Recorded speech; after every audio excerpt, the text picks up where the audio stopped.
Right, knife time. Those that know me and follow my channel will know I like a knife.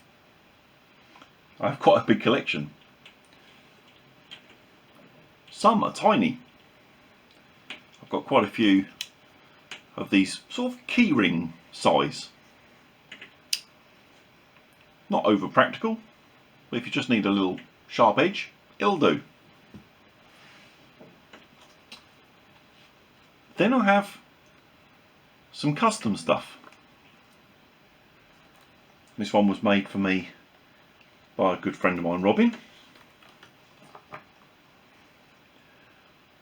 Bit quirky.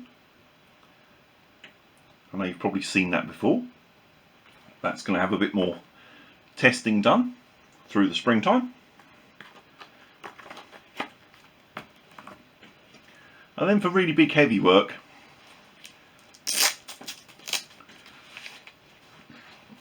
I have this sort of thing. In some ways not as practical, but for chopping and splitting logs and that sort of thing, it's a beast. It'll do the job.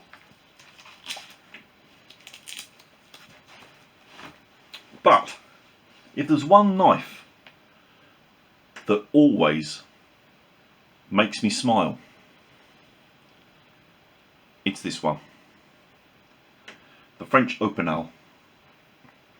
Now the design, you're looking now, let's have a think, 120 years, something like that. And it's never really changed. The only addition or modification they ever did to it was adding the locking ring at the top here. The originals didn't have that. But apart from that, it's never really changed. The handle, just one piece of wood. Simple as that. There is only actually, even on this modern, I'll say modern, modern-ish version, only 4 parts. The handle, the blade, a pin for it to pivot on, and the ring. A lot of people also don't realise the shape of it. You see it's got this little sticky out, almost like a foot on the end of it. And that's because, being wooden, when it gets wet, it can sometimes swell the wood slightly and pinch the blade. And the idea of this little piece is, if you're on get a hard surface and tap it like that, the blade pops out a bit, and then you can grab it and pull it out easily. There is actually a French term for that, but I can't remember it, sorry. So yeah, locking ring, locks it in the shut position, can't come open in your pocket. Unlocking,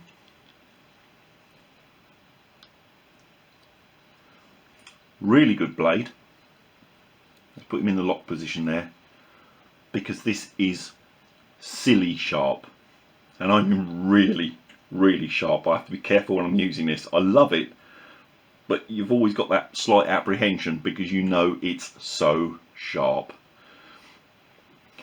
The only downside of this, in my mind anyway, yes, it looks like something your granddad would carry, very inoffensive, but it is illegal. This is the number 8, I think it is. They do sizes from 1 to 13, 1 being the smallest.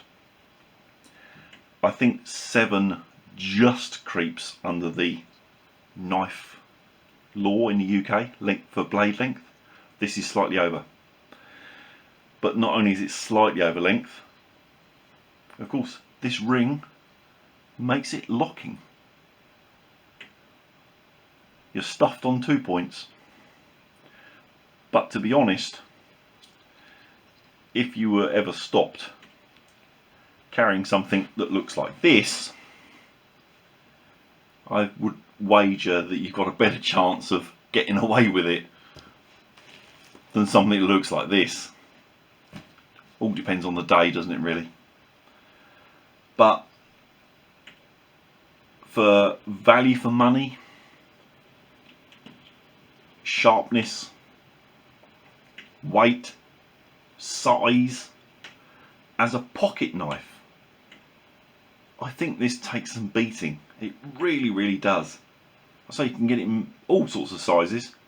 The number one, where's my little one gone? The number one is this sort of size, maybe even a fraction smaller. And they do right up to a number 13, which makes this look like a baby. So this is an 8, sort of middle of the road. An absolute perfect definition, in my mind, of the pocket knife. I really wouldn't be without it. I don't use it enough. Whether that's because I love it so much, I don't know. But for normal little tasks around the camp, anything from making a tent peg to cutting some paracord to sometimes even I open it up and use it for food prep. Makes a good steak knife because it's so sharp. That's, you know, general purpose type things. These take some beating.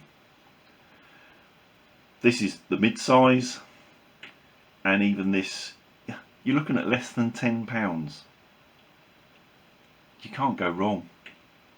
The French Opinel. It might be old, but damn, it's still good.